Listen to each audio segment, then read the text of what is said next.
El término temor, en sus diferentes aplicaciones, debemos comprender que lo antónimo o contrario a la fe no es la duda, es el temor. Por esta causa, una persona que viva en temores no puede andar en fe, porque el resultado del temor es la duda. Además de esto, el temor te neutraliza por completo psicológicamente, te deja estático. Ahora, una de las cosas que quiero que analicemos es lo siguiente.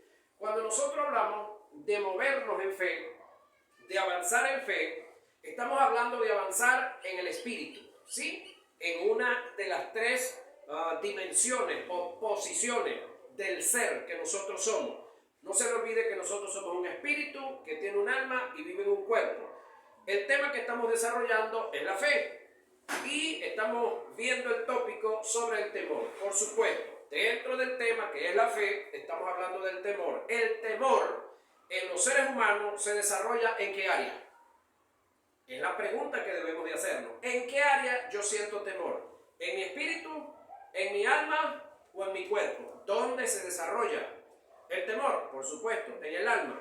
Porque cuando hablamos del espíritu, en el espíritu nos desarrollamos es en fe. Cuando hablamos del temor, bajo sus diferentes términos de los cuales estábamos viendo, estamos hablando del ser humano cuando comienza a moverse en el alma, cuando el hombre de Dios, cuando la mujer de Dios, en vez de actuar como un hombre espiritual, pasa a ser almático, sensual, y comienza a dejarse llevar por el temor, que tiene que ver con las acciones del alma y tiene que ver por lo que oye, por lo que huele, por lo que prueba, por lo que palpa, que tiene que ver con los sentidos. El temor tiene tanto poder como la fe, pero en forma negativa. Son dos poderes que mueven el mundo espiritual. La fe es lo que mueve a Dios. Amén. El temor mueve al diablo. Ay, ay, ay. Satanás sabe que nunca podrá hacer algo en contra de ti a menos que tú le des lugar a través del temor. Quiere decir que cuando usted y yo nos movemos en fe, estamos dándole desarrollo, espacio y libertad a Dios para que trabaje en nosotros, a nuestro favor, en nuestro entorno, en nuestra gran bendición. Pero cuando no actuamos en fe, cuando dejamos la fe quietecita y entonces nos vamos a lo almático, a lo sensual, no sexual, y caemos en el temor, entonces comenzamos a andar por los sentidos. Cuando comenzamos a andar por los sentidos, negamos o dejamos de usar la fe, entonces le damos credibilidad o le damos poder, le damos autoridad, le damos espacio al diablo en nuestras vidas, con todo y que seamos hijos de Dios, con todo y que estemos lavados con la sangre de Cristo, con todo y que nuestro nombre esté inscrito en el libro de la vida, comenzamos a darle terreno al diablo en nuestro ser. Y el diablo solamente sabe hacer tres cosas: hurtar, matar y destruir. Eso es lo único que sabe hacer ese animal. Ahora, es responsable usted y soy responsable yo de cuando le damos espacio en nuestro ser, en nuestra vida.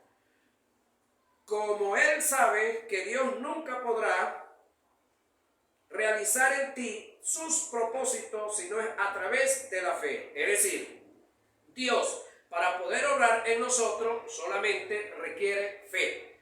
El diablo, para poder obrar en nosotros y a través de nosotros, requiere temor. El mismo diablo sabe que de la única manera que Dios puede hacer algo en nosotros es a través de la fe. Dios también sabe, y el mismo diablo sabe, que de la única manera que Él puede hacer algo en nosotros es a través del temor. Y esta es la causa por la cual Él trata, oiga la expresión, Él trata de mantener al creyente en temores. Es decir, el diablo no tiene facultad para mantenernos o para colocarnos a nosotros en temores. Es decir, el que nosotros como creyentes nos vamos a los temores es algo voluntario, es una entrega que nosotros mismos hacemos. es un rendirnos antes de la batalla, es un ceder, es un quebrarme yo frente a la tentación y frente al ataque del diablo, teniendo todo el respaldo de Dios y teniendo de parte de Dios un arma tan poderosa como es la fe, para Dios poder actuar a través de ella y así librarnos de cualquier ataque, de cualquier enfermedad, de cualquier maldición, de cualquier deuda, de cualquier error que hayamos caído. Solamente a través de la fe vamos a alcanzar de parte de Dios el favor de Él para ser librado de esa obra satánica. Reitero y quiero recalcar esto nuevamente. El temor tiene tanto poder como la fe, pero en forma negativa. Son dos poderes que mueven al mundo espiritual. Recuérdense que hay dos mundos espirituales. Está el mundo espiritual del bien y está el mundo espiritual del mal. En el mundo espiritual del bien lo lidera Cristo y actualmente el Espíritu Santo, acá en la tierra. El mundo espiritual del mal lo lidera el diablo juntamente con los demonios y con sus secuaces que tiene por ahí trabajando en seres humanos, pues, que trabajan en el mundo de la brujería, de todas esas ramas diabólicas que hay y que algunos se muestran como religión. La fe es lo que mueve a Dios. Nótase, la fe es lo que mueve a Dios. No es que la fe tiene poder, no. La fe es, cuando usted se mueve y yo me muevo en fe, es el derecho que le damos a Dios para que Dios obre y haga en nuestra vida. Ahora, el temor, cuando no nos movemos en fe, señoras y señores, nos movemos en temor. Cuando nos movemos en temor, entonces el temor mueve al diablo. Satanás sabe que nunca podrá hacer algo en contra de ti a menos que tú le des lugar. ¿Cómo le damos lugar nosotros al diablo? Moviéndonos en temores. Entonces, Satanás sabe que nunca podrá hacer algo en contra de ti a menos que le des lugar a través del temor. Como él sabe que Dios nunca podrá hacer o realizar en ti sus propósitos si no es a través de la fe. Esta es la causa por la cual él trata, Satanás, él trata de mantener al creyente en temores. Ahora depende si usted y yo nos dejamos arrinconar o nos dejamos mover en temores. Cuando conceptualizamos los términos fe y temor, nos damos cuenta que son dos polos opuestos y por lo tanto incompatibles. Quien vive en temores no puede moverse en fe. Donde hay fe no hay lugar para el temor. La fe es la certeza de lo que se espera, la convicción de lo que no se ve. El temor es la incertidumbre de lo que se espera y no se desea, la desconfianza de lo que no se ve. Voy a dar ejemplos bíblicos acerca del contraste que hay entre la fe y el temor. Ejemplo, según el testimonio del Evangelio de Marcos, la noticia que le trajeron a Jairo acerca de la muerte de su hija produjo temor en él. Jesús, conociendo los principios de la fe, le reprendió y le dijo, no temas, cree solamente. Esto fue una orden, ipso facto. No temas, cree solamente. Es decir, mantente creyendo, porque ya Jairo, si había ido a buscar a Jesús, era porque estaba creyendo. Si había venido de camino con él y ya tenía rato caminando con él, era porque seguía creyendo. Cuando llega la noticia y le dicen, no molestes más al maestro, tu hija se murió. Es decir, no llegó a tiempo para sanar a tu hija, se murió. Jesús oye y le dice, no temas, cree solamente. Es decir, no le añadas a tu fe temor, Jairo, y verás el milagro. Con estas expresiones, lo que Jesús le quiso decir a Jairo fue, no le añadas a tu fe temor. Mientras él aún hablaba, vinieron de casa del principal de la sinagoga diciendo, tu hija ha muerto, ¿para qué molestas más al maestro? Pero Jesús, luego que oyó lo que se decía, dijo al principal de la sinagoga, no temas, cree solamente. Eso está, o lo registra Marcos 5, 35 y 36. Yo quiero que usted analice esta expresión. ¿Quién era Jairo? Principal de una sinagoga. ¿Qué era una sinagoga?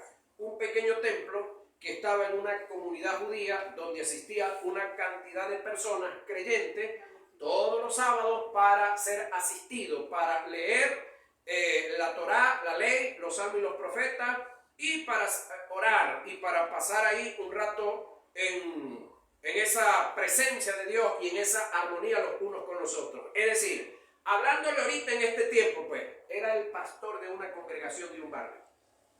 Así de sencillo. Era el pastor principal de una congregación de un barrio. Resulta que Jairo era un promotor, por supuesto, de la ley. En este caso, él, por la gran necesidad que tenía, él viene a Jesús. Es decir, la ley se inclina a la gracia.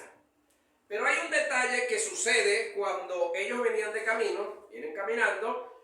Hay una mujer que vino por detrás, que más adelante vamos a ver el caso de ella, y ella decía dentro de sí que si tan solamente ella tocara el manto del Señor, ella sería salva o sana.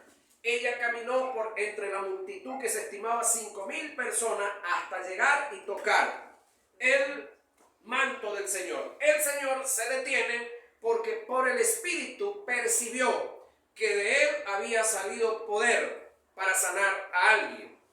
El detalle está que cuando él dice que alguien lo tocó, por supuesto 5,000 personas empujan, estiran, jalan para acá, y él dice, alguien me ha tocado. Los discípulos que fungían como un anillo de seguridad, creo que es Pedro el que le dice, maestro, es que ¿qué pregunta es esa? Que alguien te tocó, si la gente nos empuja, nosotros te empujamos. Usted se imagina una multitud de 5,000 personas, todos alrededor del maestro. Ahora, resulta que él dice, no, alguien me ha tocado porque yo he sentido que de mí salió poder. La mujer se tira de rodillas y le dice, maestro, yo te toqué. Aquí hay un caso grave. La mujer, flujo de sangre, más de 12 años, eso era lo que se conoce como una enfermedad inmunda. Era interna, ¿sí? Ella tenía que ir gritando por la calle, soy inmunda, soy inmunda, soy inmunda. Al ella ser descubierta, acá hay la posibilidad. Jairo, pastor de la comunidad, estamos en la comunidad, comunidades pequeñas, ahí se conocía Raimundo y todo el mundo. Jairo tiene que haber tenido conocimiento de que esa mujer tenía ese padecimiento. No eran 2 días, 12 años. El detalle está que cuando ella es descubierta, esa mujer está entre la vida y la muerte. Porque si ella no venía gritando, como debía haber venido gritando, que era inmunda para que todo el mundo se apartara y le dejaran el espacio libre para que ella, es decir, ella no tocara a nadie para que no fuera inmundo. Entonces tenemos a Jesús, la gracia, tenemos a Jairo, la ley. Jairo pudo haber dicho, oye, ¿y tú te atreviste a meterte aquí a tocar a Jesús? Es decir, para efectos de la ley, Jesús está inmundo y todos los que tocaste también. Y tú, por haber hecho eso, a morir a pedrada, lapidada. Pero el detalle está, lo que me llama a mí la atención, ¿con qué ánimo Jairo iba a hacer esto? Si él mismo venía implorando, pidiendo, rogando un milagro para su casa. Es decir, la gracia aquí se manifestó de 2 formas. Por personas que fueron obedientes, pudiéramos decir fe, pero en este caso obediente. ¿A qué? Al mandato de Dios, porque Dios era el que había enviado a Jesús y Jesús estaba en ese lugar porque él estaba obedeciendo al Padre. Ahora, Jairo, cuando oye la palabra, no temas, cree solamente. ¿Qué hizo? Se mantuvo. Es decir, Jesús lo que le quiso decir, Jairo, mira, tenemos ratos caminando, tenemos horas caminando. Es decir, aquella mujer la pudiste mandar a apedrear. La gente viene pendiente de lo que ese milagro y del que voy a hacer en tu casa. Quédate tranquilo, Jairo, mantente en la misma posición y vas a ver el milagro en tu familia. Ejemplo, el Evangelio de Mateo presenta un caso donde los discípulos estuvieron amedrentados a causa de la tempestad que se desató durante la travesía del mar. Según el relato, Jesús se dio cuenta que los discípulos no tenían fe por causa del temor. Y entrando él en la barca, sus discípulos le siguieron. Y aquí que se levantó en el mar una tempestad tan grande que las olas cubrían la barca, pero él dormía. Y vinieron sus discípulos y le despertaron diciendo: Señor, sálvanos, que perecemos. Él les dijo: ¿por qué teméis, hombres de poca fe? Mateo 8, 23 y 26. Ejemplo: según lo escrito en el Evangelio de Mateo, la duda entró en Pedro producto del temor al ver que se hundía en medio de las olas producidas por el fuerte viento. Una de las cosas que usted y yo debemos de tener muy claro es que los discípulos, muy especialmente Pedro, conocían de agua, sabían de mar, sabían hasta dónde una embarcación podía aguantar la pela, el embate de las olas. Ya él, por sus experiencias, por el conocimiento que tenía de la zona del área donde estaba, sabía hasta dónde y en qué momento ya iban a estar ellos peligrando. Por esa razón, ellos, una de las cosas que debemos de tener muy claro es que los discípulos, ninguno había nacido de nuevo. ¿Por qué razón no habían nacido de nuevo? Porque Jesús no había muerto y no había resucitado para poderles dar la vida eterna. Entonces ellos andaban en obediencia. Esa obediencia en la que ellos andaban detrás de Jesús se les contaba como por fe, y por supuesto eran amparados por esa obediencia que tenían en Jesús. ¿Sabían estos hombres de fe? No, sabían de agua, sabían de mar, sabían de pesca, muy especialmente Pedro. Por lo tanto, lo que Jesús les dijo lo tomaron en cuenta, pero no tuvieron esa confianza como debieron de tener en la palabra que se les había dado. Permiso. Resulta que, como cualquier persona natural, va en auxilio, va en búsqueda. Muy importante que fueron al sitio adecuado, al sitio específico. Fueron al autor de la fe. Entonces, ellos expresan que estaban amedrentados, que corrían peligro, que estaban a punto de morir. Entonces Jesús les reprendió. Le reprendió Pedro y le dijo: le respondió Pedro: Señor, y dijo: si eres tú, manda que yo vaya. Aquí quiero que veamos esta parte que es muy importante. Es cuando nosotros tomamos decisiones, y muchas decisiones, algunos de nosotros las tomamos supuestamente en fe, y les voy a demostrar que hay muchas decisiones que nosotros hemos tomado que no son en fe, son por avión, por atrevido, por osado, por travieso y otras por estúpido. Vamos a esto. Entonces le respondió Pedro y dijo: Señor, si eres tú, manda que yo vaya a ti sobre las aguas. Importante esto que viene ahora. Los discípulos, una de los tantas travesías que hicieron, se montan solamente los discípulos en la barca y se van. Jesús se quedó del otro lado, en la orilla. Resulta que cuando ya está avanzada la noche, todo normal, ven a un caminante que viene hacia ellos sobre las aguas. Hay ciertas creencias que cuando los pescadores veían ese tipo de seres, ese tipo de personas, corrían peligro. Es como, no sé si usted ha oído la tradición de aquí del llano. Uno sale a cazar en el llano y si se consigue un rabo pelado, regrésense para la casa porque no hay buena cacería. Es decir, si quieren matarlo y traérselo, denle. Si lo primero que consiguieron fue un rabo pelado, es parte de las ideas de los cazadores en el llano. Estuve por aquí una vez por Turén. si lo que consigue en la primera salida, primer animal, es un rabo pelado, regrésese para la casa, no hay cacería. Pedro y los discípulos ven a un caminante que viene sobre las aguas.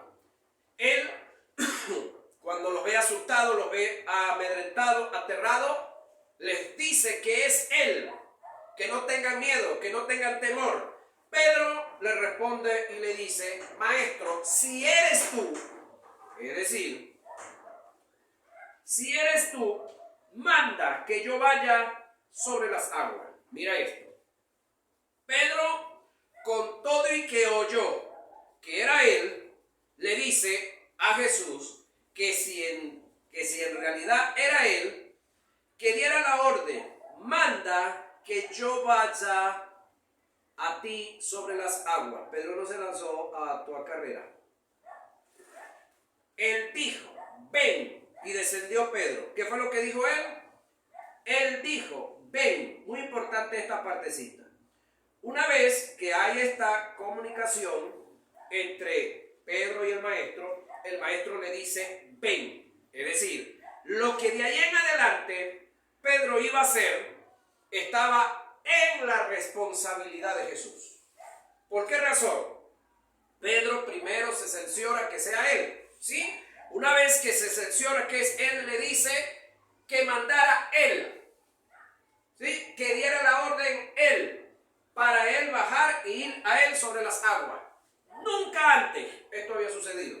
Y nunca antes, desde el punto de vista bíblico, volvió a suceder. Es el registro que tenemos. Sin embargo, hay testimonio aquí en la zona de los asiáticos. No recuerdo específicamente, creo que Indonesia. Un predicador llamado Mertari. En una ocasión le tocaba ir a una actividad, una campaña del otro lado de un río bastante grande. Normalmente en esos ríos pasan en chalanas, en canoas, pequeñas embarcaciones. La embarcación no llegó y él necesitaba, no sé si predicar, dirigir, hacer algo donde estaba trabajando. Y él dice que por el Espíritu, pues este hombre recibió la orden de pasar al otro lado y caminó sobre el río. No lo hizo una vez, lo hizo varias veces. Lo hizo solo y después lo hizo acompañado con parte de la congregación. En una ocasión, este hombre estaba en la orilla del río con sus manos levantadas, orando, adorando, y uno de sus asistentes se le acercó y le dice: Mer, tenemos media hora aquí y no hemos pasado, ¿qué sucede? Y Mer le contesta y le dice: el Señor no me ha dicho que pasemos. Y siguió orando hasta que él, cuando Dios le hablaba, pasaba. Eso produjo un gran avivamiento en Indonesia. Incluso hay unos libros escritos sobre avivamiento en Indonesia. Resulta que en una ocasión, años después, un misionero norteamericano viajó al sitio y lo invitó a comer. Y están en un restaurante los dos comiendo y le pregunta a él: Mer, ¿cómo está la fe? Le dijo: muy bien, muy excelente. ¿Y cómo está el ministerio? Calidad, todo bueno, en bendición, avanzando, haciendo lo que Dios nos llamó a hacer. Mira, Mer, ¿y desde cuándo no pasas al río? ¿Seguiste pasando el río? No lo pasé más, a pie. ¿Y qué pasó? ¿La fe se acabó? No, hicieron un puente. Antes no había puente, no había plata para pagar la canoa, pero ahora hay un puente. Porque tenemos que, cuando hay puente, porque vamos a seguir usando un recurso que se usa para cuando no hay puente ni medio como pasar. Entonces Jesús le dijo, él dijo: ven. Descendiendo Pedro de la barca, andaba sobre las aguas para ir a Jesús. Pero al ver el fuerte viento, tuvo miedo y comenzando a hundirse, dio voces diciendo: Señor, sálvame. Al momento Jesús extendió la mano y asió de él y le dijo: hombre de poca fe, ¿por qué dudaste? ¿Por qué dudaste? La fe y el temor. Ahora, una vez que hubo temor, la duda lo invadió. Ahora, una de las cosas que podemos ver acá es que Pedro desciende de la barca y no sé qué tiempo pudo haber caminado desde la barca hasta donde Jesús. Tiene que haber caminado un ratico, porque acá dice que cuando comenzó a observar las olas y el fuerte viento, tuvo temor. Y ahí es donde él comienza a hundirse, porque quitó su mirada ¿de quién? De Jesús, y la confianza de las palabras que había recibido. Entonces él clama a Jesús. Jesús viene caminando sobre el agua. No dice que se echó a correr, solamente esperó el momento de llegar y agarrarlo. Ahora pregunto yo y analice usted: ¿cree usted que Jesús agarró a Pedro cargadito y se lo trajo a la barca cargado? ¿O lo agarró de la mano y los dos regresaron caminando a la barca sobre las aguas? ¿Qué sucedió acá con Jesús desde el punto de vista de la ley de gravedad? ¿Jesús violó la ley de la gravedad o la superó? Superó la ley de la gravedad y hizo que otro ser natural, en este caso en estado de condenación, la superara también, que es el caso de Pedro. ¿Jesús lo hizo? Ok, porque es el Hijo de Dios. Sí y no. El detalle es que Jesús era y es el autor y consumador de la fe. Y el mismo Jesús es el que, cuando antes de ser Jesús era el Verbo, junto con el Padre, o en este caso aquí un Jehová, porque Jehová para ese momento no era padre, no tenía hijo, y junto con el Espíritu Santo ellos hicieron en su soberanía la deidad en el conjunto.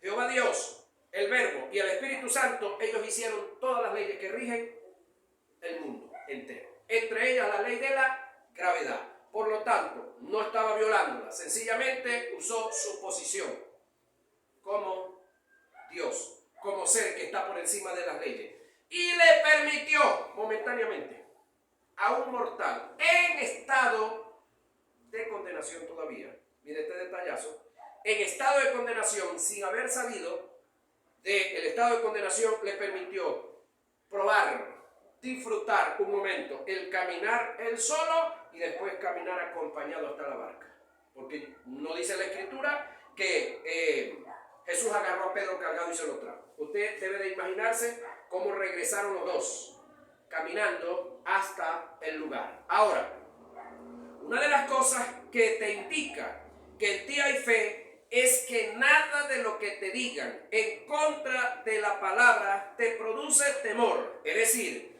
si lo que te dicen en contra de la palabra no te roba la paz, la confianza, la seguridad, es un indicativo de que en ti hay fe. Es decir, cuando usted le dice a alguien por ahí, ¿qué confianza de qué? Que tú cristiano, quién sabe, ni siquiera serás salvo.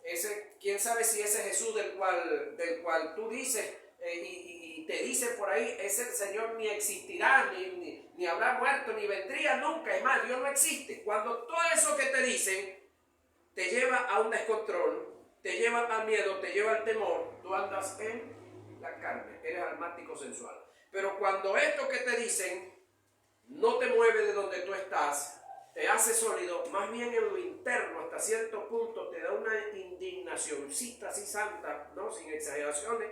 Eso es una muestra de que tú eres una mujer y un hombre de fe, y que tú te estás moviendo por lo que está escrito en la palabra, no por lo que los hombres digan. Amén. Smith Wigglesworth, el llamado apóstol de la fe, dijo: el temor mira la circunstancia, la fe pasa sobre ella. Don Gossett, el escritor del libro Cómo vencer el temor, dijo que darle lugar al temor es como darle lugar al diablo. Y agregó: el temor es un imán del diablo, es un cáncer espiritual. El temor es una fortaleza satánica que no le da cabida a las palabras de Dios. Primera de Juan 4:18 dice que el temor lleva en sí castigo.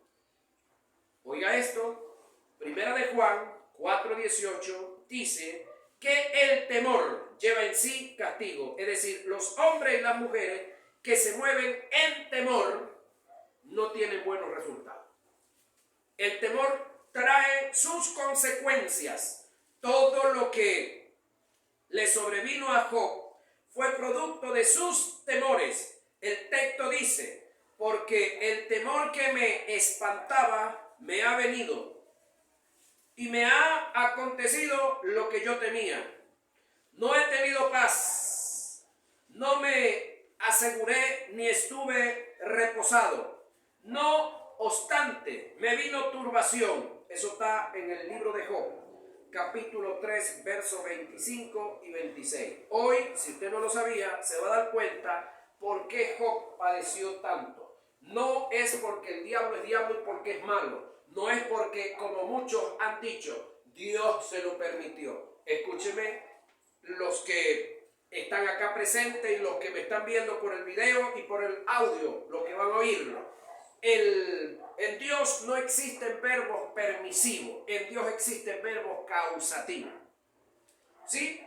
Un verbo permisivo, ¿qué es? Te pongo un pequeño ejemplo. Supongamos que aquí en esta reunión, por acá en este lado está una culebra, una cascabel por ahí o una mapanare. Ellas por supuesto no son mañosas, no van a huir porque ellas son un reptil, en este caso son seguras de sí mismas porque su defensa está en la mordida, en su veneno que tiene. Entonces, bueno, hay un niño, una niña de 3 añitos y la soltamos aquí entre el grupo. Y nosotros nos distraímos en la clase. Ese niño anda caminando para allá y para acá y cuando ve a esa serpiente, pues él es inocente del peligro que ese animal tiene una vez que te aproximas más de la mitad del tamaño de ella. Es decir, si mide 1 metro, tú te le puedes acercar hasta un poquito más de 1 metro, si ella mide 1 metro, porque ella va a usar como defensa la mitad de su cuerpo solamente. ¿Sí? Va a usar como defensa la mitad de su cuerpo. Es un animal territorial. Ella muerde al que muerde porque se le aproxima mucho y ella va a usar la mordida como defensa. No anda mordiendo por morder. No. Ahora, ese niño anda jugando aquí. Todos nosotros tenemos conciencia de que el niño o la niña es inocente y también tenemos conciencia de que este animal es un peligro para el niño, no para nosotros, si no le tenemos miedo y guardamos la distancia. Resulta que nos distraemos en la clase y el niño llega más de lo normal con la niña y es mordida por la serpiente. Ahí sí nosotros, todos aquí seríamos culpables. Permitimos, 2 cosas pudimos haber hecho. Una, quitar el animal y botarlo o colocarlo para otro lado o mantener al niño retirado del animal. Pudimos haberlo hecho, ¿verdad que sí? Ok, caso de Job. Dios pudo impedir que Satanás hiciera lo que hizo con Job. Dios pudo impedir que eso sucediera. Entienda esto, Dios es justo. Oído, Dios es justo. El hecho de que Job andara y viviera en temores era andar y vivir con las puertas abiertas al diablo. Era haberle dado terreno, era haberle delegado espacio, territorio dentro de su vida. Por lo tanto, ¿quién fue el que le permitió a Satanás que entrara en su terreno o en el terreno de Job? ¿Job o Dios? Ok. Entonces, aquí no hay ningún verbo permisivo que Dios permitió. Hermano, pero ya va, explíqueme algo. Usted sabe que por allá hubo una conversación entre el diablo y entre Dios. Y el diablo le pidió permiso. Escúcheme. El diablo no es tan bolsa como usted y yo creemos. Hubo una conversación, sí la hubo, indiscutiblemente. Dios le dice a él que si no había visto a su siervo Job, lo fiel que era, lo acercado a él, sí, eso es cierto. Y el diablo también le dice a Job, es que tú lo tienes rodeado, lo tienes protegido. Sí, eso es cierto también. Ahora, cuando Dios le dice a él que le tocara los bienes que él tenía, ¿por qué se lo dice? Conocía la condición en la que estaba Job. El diablo conocía la condición en la que estaba Job. El caso acá, el que prestó el espacio para que el diablo pudiera hacer lo que hizo fue Job. No fue Dios ni fue el diablo. te lo pongo de otra forma. El diablo no tiene culpa, escúchame, el diablo no tiene culpa que tú y yo, hijos de Dios, lavados por la sangre de Cristo, nuestro nombre inscrito en el libro de la vida, templo y morada del Espíritu Santo, ni Dios tiene culpa, ni el diablo tiene culpa que yo me salga de la protección de Dios y me meta en territorio satánico para que el diablo me desgracie la vida. ¿Capta esa, no? Entonces, Dios nos tiene protegido con su poder. Su sangre está sobre nosotros todos los días. Va a permanecer todos los días. Pero si yo me salgo de esa protección, ¿qué puede hacer Dios? Dios es justo. Y como Dios es justo y yo le doy derecho al diablo, ni siquiera Dios puede hacer algo por mí. Hay una materia que vamos a ver más adelante que es intercesión. Lo único que Dios puede hacer a favor de nosotros es que de repente yo ando cometiendo algún error y entonces Dios levanta a la hermana Carmen por allá a medianoche para que interceda, para que ore por mí. Porque al ella orar por mí, interceder por mí, le va a dar acceso a la soberanía de Dios y Dios va a poder hacer algo por mí porque yo ando haciendo cosas incorrectas. Pero si Carmen no se levanta a orar, si Carmen no se apercibe para que a través de la intercesión dale acceso a la soberanía de Dios, Dios no puede hacer nada a favor de mi persona. Porque de paso, cuando llega a suceder algo en la vida de alguien, es porque el diablo tiene 3 pasos para la invasión. Tiene 2 pasos para la invasión. Primera, inspección. Segunda, seducción. Y como tercer paso viene la invasión. Ya hay 2. Y un tercero, donde viene el actual de este animal. Entonces, cuando Dios invade a Job y su territorio, ya era porque lo había inspeccionado. Y ya era porque él estaba en ese proceso de la seducción. ¿Cuál era la seducción? Job todos los días se levantaba en la mañana y hacía sacrificio por si acaso alguno de sus hijos había pecado. ¿Usted cree que esa es una actitud de un hombre y de una mujer de fe? No. Te la pongo de otra forma. Levántate en la mañana y le dice: Señor, te pido perdón por los hombres que voy a asesinar hoy. Señor, te pido perdón por las mujeres que voy a violar hoy. ¿Eso es justo? ¿Eso es correcto? ¿O usted agarraría y se iría ahorita a la panadería y le diría al de la panadería: Señor, mire, agarre la tarjeta, cóbrese ahí 1000 bolívares? No estoy diciendo 1 bolívar, 1000 bolívares. Cóbreselo ahí por si acaso algún día vengo a comer pan. Usted se iría a la comandancia de la policía y le diría al policía que está allá de guardia: mire, póngame los ganchos porque voy a matar a uno. Bueno, eso era lo que estaba haciendo Job, pidiendo perdón por si acaso había pecado. Primero se tiene que cometer el delito para después pagarlo. Primero se tiene que adquirir la deuda para después pagarla. Son detalles que muchos de nosotros no hemos analizado. Entonces, Salomón en sus escritos corrobora lo antes dicho. El texto dice: el temor del hombre pondrá lazos, mas el que confía en Jehová será exaltado. Proverbios 29-25. El temor del hombre pondrá lazos. La única respuesta que tenemos como creyentes para combatir el temor es la fe. Alguien dijo: el temor tocó mis puertas, y la fe le contestó, pero nadie respondió. ¿Sí? El temor tocó mis puertas. Tú. ¿Quién es? El temor.